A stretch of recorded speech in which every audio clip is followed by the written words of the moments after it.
മത്തായിയുടെ സുവിശേഷം 2-ാമത്തെ അധ്യായത്തിൽ തന്നെ ഹെരോദാവിൻ്റെ തീരുമാനം മുഖാന്തരമായിട്ട് അനേകം കുട്ടികൾ ബെത്ലഹേമിൽ കൊല്ലപ്പെടുകയുണ്ടായി.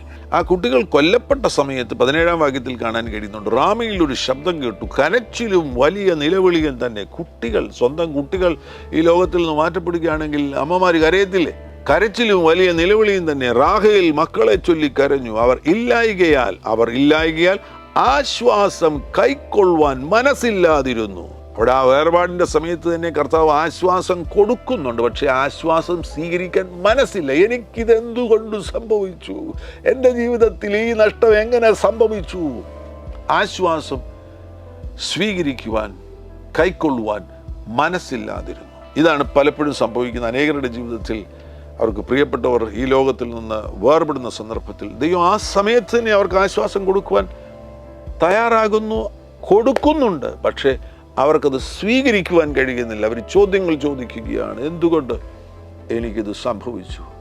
അങ്ങനെയുള്ള ചോദ്യങ്ങൾക്ക് നമുക്ക് മറുപടി ലഭിച്ചെന്ന് വരില്ല.